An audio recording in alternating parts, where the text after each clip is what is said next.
महाभारत का एक ऐसा युद्ध था जो पांडव सेना को आसानी से हरा सकता था, लेकिन उसकी एक भयानक गलती ने उसे एक वीर योद्धा से महाभारत का सबसे पापी और निर्दयी योद्धा बना दिया।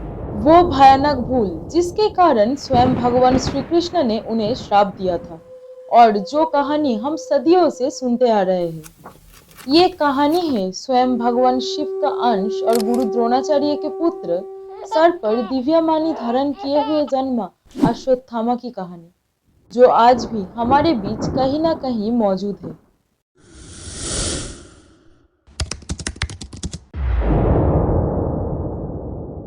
साल 1192, जब पृथ्वीराज चौहान मोहम्मद गौरी से युद्ध करने के बाद जब वो जंगल में रह रहे थे, वहां पृथ्वीराज की मुलाकात एक बूढ़े व्यक्ति से हुई, जिसके सर पर एक भयानक घाव था। खुद एक बहुत अच्छे डॉक्टर होने के नाते उन्होंने उस बूढ़े व्यक्ति से पूछा कि क्या वो उसके घाव को ठीक कर सकता है। बूढ़े व्यक्ति सहमत हो गए, लेकिन एक हफ्ते की दवा के बाद भी घाव वैसे का वैसा ही रहा। क्यूरियोसिटी के वश में आकर पृथ्वीराज जी ने उस बूढ़े व्यक्ति से पूछा कि आप कहीं अश्वत्थामा तो नहीं। बूढ़े व्यक्ति सहमत हो गया और वो तुरंत ही वहां से चला गया। और ये विवरण 12वीं शताब्दी में उनके बारे में लिखे गए पुस्तक पृथ्वीराज रासो में दिया गया है। नाउ आई एम श्योर कि अब आपके मन में ये सवाल जरूर आ रहा होगा कि महान योद्धा पृथ्वीराज चौहान जी को ये कैसे पता चला कि वो बूढ़े व्यक्ति महाभारत के महान योद्धा अश्वत्थामा ही था। असल में इसका कारण महाभारत में अश्वत्थामा से जुड़ी इतिहास और कहानी है। पुराणों के अनुसार जब कई वर्षों तक भगवान शिव की कड़ी तपस्या करने के बाद आखिरकार जब महागुरु द्रोणाचार्य को भगवान शिव के दर्शन प्राप्त हुए, तब गुरु द्रोण ने भगवान शिव से उनकी तरह एक पुत्र संतान का वरदान मांगा। परिणाम स्वरूप कुछ समय बाद गुरु द्रोणाचार्य की पत्नी ने एक पुत्र को जन्म दिया, लेकिन उस बच्चे का जन्म साधारण नहीं था।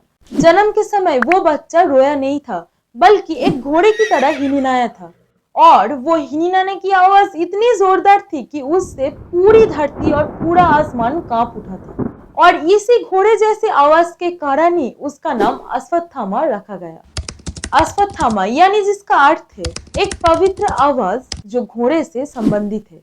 शिव पुराण के अनुसार अश्वत्थामा भगवान शिव के अंश थे, जिस कारण उनके माथे के बीचों बीच एक दिव्य मणि था, जिसे भगवान शिव के तीसरी आंख की तरह देखा जाता है। और उस मणि के कारण ही अश्वत्थामा को एक वरदान मिला था कि कोई भी अस्त्र शस्त्र, कोई भी बीमारी और किसी भी तरह की भूख प्यास, ऐसा कुछ भी नहीं था जो अश्वत्थामा को मार सकता था।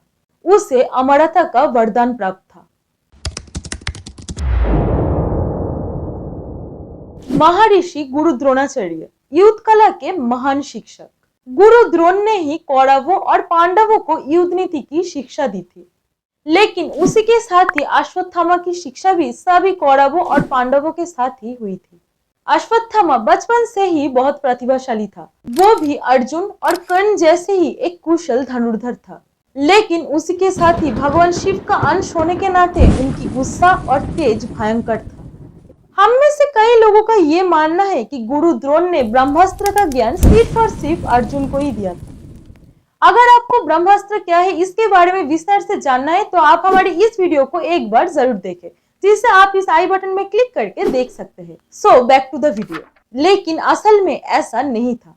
गुरु द्रोण ने पुत्र मोह में आकर ब्रह्मास्त्र का ज्ञान अपने पुत्र अश्वत्थामा को भी दिए थे। हालांकि उन्होंने अपने पुत्र को कड़ी चेतावनी दी थी, लेकिन ब्रह्मास्त्र का ज्ञान हासिल करने के बाद अश्वत्थामा का अहंकार इतना बढ़ गया कि वही उसके विनाश का कारण बना। अपने पिता की स्थिति के कारण और साथ ही दुर्योधन के साथ मित्रता के कारण अश्वत्थामा हस्तिनापुर के प्रति वफादार था और कुरुक्षेत्र के युद्ध में कौरवों की तरफ से लड़ा था। युद्ध के 10वें दिन पितामह भीष्म के मृत्यु के बाद गुरु द्रोण ही थे जो पितामह भीष्म के बाद कौरव सेना की नेतृत्व लिया था, क्योंकि गुरु द्रोण के अनुभव और शक्ति के आगे किसी का टिक पाना नामुमकिन था, जिस वजह से गुरु द्रोणाचार्य ने धीरे धीरे पांडवों के ऊपर दबाव बढ़ाना शुरू कर दिया। लेकिन शस्त्रधारी गुरु द्रोण को हराना असंभव था। इसीलिए भगवान श्री कृष्ण ने गुरु द्रोण को शस्त्रहीन करने के लिए उन्होंने पांडवों को एक प्रस्ताव दिया कि अगर गुरु द्रोण को ये यकीन हो जाए कि उनके बेटे की मौत युद्ध के मैदान में हो गई है, तो द्रोण इतनी दुखी हो जाएंगे कि वो अपने सारे अस्त्र शस्त्र त्याग कर देंगे। और इसी प्लान को वास्तव में एग्जीक्यूट करने के लिए भगवान श्री कृष्ण ने भीम को अश्वत्थामा नाम के एक हाथी को मारने का सुझाव दिया और गुरु द्रोण को ये एहसास दिलाने के लिए कहा कि भीम ने गुरु द्रोण के बेटे अश्वत्थामा का वध कर दिया है।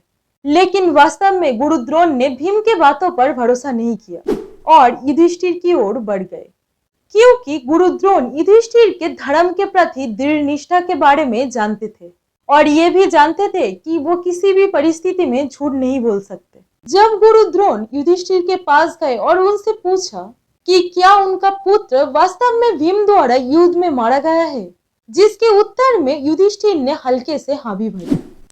लेकिन यह जो सबसे बड़ा ट्विस्ट था वो ये था कि गुरु द्रोण ने युधिष्ठिर के मुंह से सिर्फ ये सुना कि अश्वत्थामा मर चुका है, लेकिन युधिष्ठिर के उत्तर का अंतिम भाग नहीं सुन पाए कि ये उनका बेटा था या हाथी। रणनीति काम कर गई और व्याकुल गुरु द्रोण ने अपने सारे हथियार त्याग दिए, जिससे द्रौपद के पुत्र दृष्टिदुम्न को उन्हें मारने का मौका मिल गया और दृष्टिदुम्न ने उनका वध कर दिया। अपने पिता को छल से हत्या कर देने के कारण अश्वत्थामा का क्रोध सारे सीमाएं तोड़ देता है। युद्ध के 14वें दिन भीषण क्रोध में आकर अश्वत्थामा ने एक ऐसा अस्त्र का प्रयोग किया जिससे कुरुक्षेत्र का युद्ध बस पलक झपकते ही खत्म हो सकता था, और वो अस्त्र था नारायणास्त्र, जो बस पलक झपकते ही सभी शस्त्रधारी योद्धाओं को एक साथ वध कर सकता था।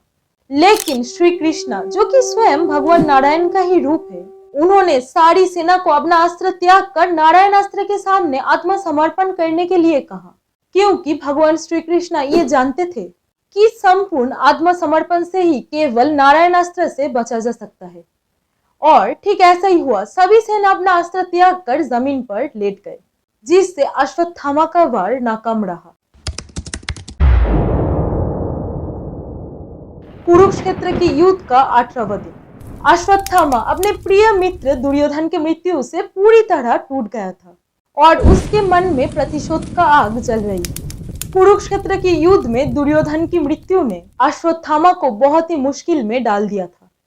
कौरवों में केवल अश्वत्थामा, कृपाचार्य और कृतवर्मा ही युद्ध से बच निकले थे। युद्ध तो समाप्त हो चुका था और तीनों ने अपने अंतिम क्षणों में दुर्योधन से मुलाकात की। दुर्योधन ने अपने अंतिम क्षणों में अश्वत्थामा को आदेश दिया कि वो अपने मृत्यु का बदला लेने के लिए पांडवों को मार डाले, जिस कारण अपने पिता और दुर्योधन की मृत्यु से क्रोधित अश्वत्थामा ने बदला लेने का मन बना लिया। उसका गुस्सा, उसका प्रतिशोध लेने का मनोभाव अपने सारी सीमा पार कर चुकी थी, जिस कारण वो देर रात में पांडवों के शिविर में घुसा और उसे रोकने के लिए उसके रास्ते में जो भी आया वो सबको बेरहमी से मार डाला। अश्वत्थामा ने उनके रास्ते में आए दृष्टिदुम्न और शिखंडी जैसे महान योद्धाओं को भी बेरहमी से मार दिया। आखिर में वो एक तांबू में घुसा जहां 5 लोग सो रहे थे। अंधेरे में उन 5 लोगों को पांडव समझकर अश्वत्थामा ने उन 5 लोगों का वध कर दिया। लेकिन जल्दी अश्वत्थामा को यह एहसास हो गया कि वो 5 लोग असल में पांडव नहीं बल्कि पांडव के ही 5 पुत्र थे। जब पांडव शिविर में पहुंचे तो वो ये सब दृश्य देख के पूरी तरह से टूट गए। इस भयंकर समाचार ने पांडवों को पूरी तरह से तोड़ दिया और भीम ने अश्वत्थामा से बदला लेने की कसम खाई, जो भगीरथ के तट पर ऋषि व्यास के आश्रम में छिपा हुआ था। लेकिन फिर भी अश्वत्थामा ने पांडवों को मारने की कसम खाई और उनके खिलाफ ब्रह्मास्त्र का आह्वान किया। दूसरी तरफ भगवान श्री कृष्ण ने भी अर्जुन को अपना ब्रह्मास्त्र का उपयोग करने का निर्देश दिया।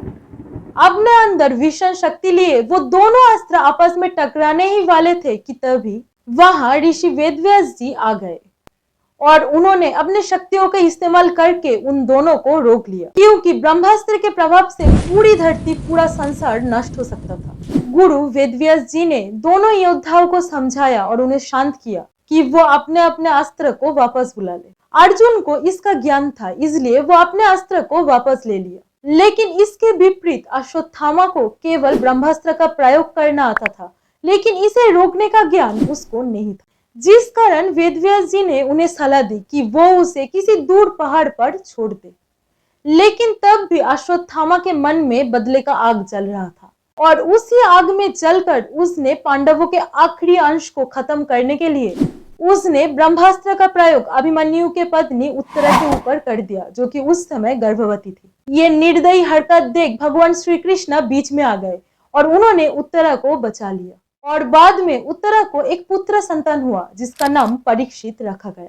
अश्वत्थामा का क्रूरता और निर्दयी हरकत ने श्री कृष्ण के मन में ऐसा क्रोध पैदा किया था जो आज तक किसी ने नहीं देखा था। भयंकर क्रोध में आकर भगवान श्री कृष्ण ने अश्वत्थामा को श्राप दिया कि वो अनंत काल तक इस पृथ्वी पर भटकता रहेगा और उसके माथे से उस दिव्य मणि को निकालते हुए कहा कि वो घाव कभी नहीं भरेगा। तुम्हारे शरीर से गंदगी और गंदी बास निकलेगी, जिस कारण तुम मनुष्य के बीच नहीं रह पाओगे। ना तो तुम्हें कोई खाना देगा और ना ही आश्रय। सादा तुम्हें पीड़ा और यातनाओं का सामना करना पड़ेगा। तुम मृत्यु के लिए तरसोगे, लेकिन मृत्यु नहीं आएगी। और ये सिर्फ कोई कहानी नहीं बल्कि हमारी इतिहास है और अतीत में ऐसे कई सबूत सामने आया है जो अश्वत्थामा के होने की प्रमाण देता है। इनफैक्ट पुराणों के अनुसार आज भी अश्वत्थामा भगवान विष्णु के अवतार भगवान कल के अवतार से मिलने की इंतजार कर रहे हैं। जिस तरह चारों तरफ पाप, अन्याय और अधर्म अपनी सारी सीमा पार कर रही है और इसे देखते हुए ये लगता है कि वो दिन ज्यादा दूर नहीं है जब भगवान विष्णु अपने आखिरी अवतार भगवान कल के अवतार के रूप में इस पापों से पीड़ित धरती पर आएंगे और अश्वत्थामा और 7 चिरंजीवियों के साथ मिलके इस पापी संसार का नाश करेंगे। और अगर आप भगवान कल की कैसे इस पापी संसार का नाश करेंगे इस विषय में विस्तार से जानना चाहते हो तो आप हमारे इस वीडियो को एक बार देख सकते हो। So that's it for today's video. अगर ये वीडियो आपको थोड़ी सी पसंद आई है तो प्लीज इस वीडियो को एक लाइक करें एंड अपनी फैमिली और फ्रेंड्स के साथ इस वीडियो को शेयर करें एंड हमारे चैनल मिथस्कोप को सब्सक्राइब करें, क्योंकि आपका एक लाइक और सब्सक्राइब हमें मोटिवेट करता है कि हम आपके लिए ऐसे ही वीडियोस लाते रहे। So see you in the next video. Till then हर हर महादेव, जय भोलेनाथ।